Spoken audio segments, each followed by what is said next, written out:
ପୁରୀରେ ଏମିତି କ'ଣ ହେଇଥିଲା ଯେ ରାବଣ ପରି ଅହଙ୍କାରୀ ଯୋଦ୍ଧା ମଧ୍ୟ ହନୁମାନଜୀକୁ ବାନ୍ଧି ପାରିନଥିଲେ, କିନ୍ତୁ ମନ୍ଦିରରେ ହନୁମାନଜୀ ଆଜି ବି ସୁନାର ଶିଙ୍କୁଳରେ ବାନ୍ଧି ହେଇ ରହିଛନ୍ତି। ଆଉ ଶେଷରେ ଏମିତି କ'ଣ ହେଲା ଯେ ପବନ ଦେବତାକୁ ମନ୍ଦିରର ଧ୍ୱଜକୁ ବିପରୀତ ଦିଗରେ ବୁଲାଇବାକୁ ପଡ଼ିଲା। ବହୁତ ପୂର୍ବରୁ ଯେତେବେଳେ ଶ୍ରୀ ଜଗନ୍ନାଥ ମନ୍ଦିରରେ ଆସି ବିରାଜମାନ ହେଇଥିଲେ, ସେତେବେଳେ ପାଖରେ ଥିବା ସମୁଦ୍ର ଦେବ ପ୍ରତିଦିନ ଆସି ଜଗନ୍ନାଥଙ୍କର ପାଦ ଛୁଉଁଥିଲେ। ପ୍ରଥମେ ତ ସବୁ ଠିକ୍ ଥିଲା, କିନ୍ତୁ କିଛି ଦିନ ପୁରୀ ଜଗନ୍ନାଥ ନଗରୀକୁ ବୁଡ଼େଇବାକୁ ଲାଗିଲେ ସମୁଦ୍ର ଦେବତା।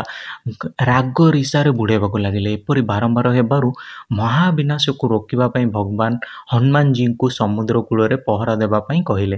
ସେହି ସମୟରେ ସମୁଦ୍ର ଦେବତା ହଠାତ୍ ଶାନ୍ତ ହେଇଗଲେ, କିନ୍ତୁ ସମୁଦ୍ର ଦେବତା ଏ ବଚନ ନେଲେ ଯେ ପର୍ଯ୍ୟନ୍ତ ହନୁମାନ ତୁମେ ଏଠାରେ ଅଛ, ମୁଁ ସେତେ ପର୍ଯ୍ୟନ୍ତ ଶାନ୍ତ ରହିବି। ହନୁମାନଜୀ କହିଲେ ଠିକ୍ ଅଛି, କିନ୍ତୁ ଭଗବାନ ଜଗନ୍ନାଥ ଏ କଥାକୁ କହିବାକୁ ଭୁଲି ଯାଇଥିଲେ।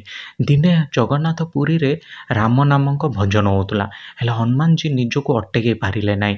ନିଜର ପହରା ଛାଡ଼ି ଭଜନ ଶୁଣିବାକୁ ପଳେଇଲେ, ରାମ ରାମ ଜପିବାକୁ ପଳେଇଲେ।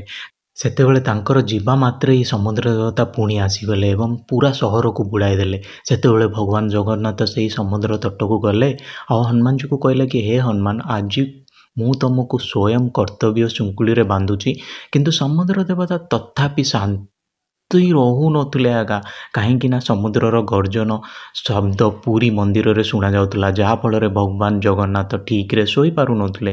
ତେବେ ହନୁମାନଜୀ କହିଲେ ସମୁଦ୍ର ଦେବତାକୁ, ହେ ସମୁଦ୍ର ଦେବତା, ଆପଣ ଏହି ଶବ୍ଦକୁ ଟିକେ କମ୍ କରନ୍ତୁ, ମୋ ପ୍ରଭୁ ଠିକ୍ରେ ଶୋଇପାରୁନାହାନ୍ତି। ଯେତେବେଳେ ସମୁଦ୍ର ଦେବତା କହିଲେ ଏଥିରେ ମୋର କୌଣସି ଭୁଲ ନାହିଁ, ଏସବୁ ପବନ ଦେବତାଙ୍କର ଲୀଳା, ଆପଣ ତାଙ୍କୁ କୁହନ୍ତୁ। ତାପରେ ହନୁମାନଜୀ ପବନ ଦେବତାକୁ ଯାଇକି କହିଲେ, ପିତାଜୀ, ଆପଣ ଜଗନ୍ନାଥ ପୁରୀ ଆସନ୍ତୁ ନାହିଁ, ଆପଣ ଆସିବା ଯୋଗୁଁ ମନ୍ଦିରରେ ବହୁତ ଶବ୍ଦ ହେଉଛି। ତେବେ ପବନ ଦେବତା କହିଲେ, ହେ ପୁତ୍ର, ଏହା ବିଲକୁଲ ଅସମ୍ଭବ, ମୋତେ ତ ଆସିବାକୁ ହିଁ ପଡ଼ିବ। କିନ୍ତୁ ଏହାର ଗୋଟେ ଉପାୟ ଅଛି ଯେ ଆଜିଠାରୁ ମୁଁ ସବୁବେଳେ ବିପରୀତ ଦିଗରେ ଆସିବି।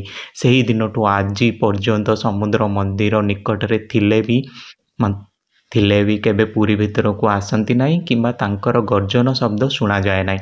ଆଉ ଆଜି ବି ମନ୍ଦିରର ଧ୍ୱଜ ସବୁବେଳେ ବିପରୀତ ଦିଗରେ ହିଁ ଉଡ଼େ। ଆଉ ଯେଉଁ ସ୍ଥାନରେ ଭଗବାନ ଜଗନ୍ନାଥ ନିଜ ଭକ୍ତ ହନୁମାନଙ୍କୁ କର୍ତ୍ତବ୍ୟ ଶୃଙ୍ଖଳିରେ ବାନ୍ଧିଥିଲେ, ସେହି ସ୍ଥାନରେ ଆଜି ବି ହନୁମାନ ମନ୍ଦିର ଅଛି। ଆଉ ତମେ ଯଦି ଏହି ପର୍ଯ୍ୟନ୍ତ ଶୁଣିଛ ତ କମେଣ୍ଟରେ ଜୟ ଜଗନ୍ନାଥ ଲେଖ ଭାଇ ଓ ଭଉଣୀମାନେ। ଜୟ ଜଗନ୍ନାଥ।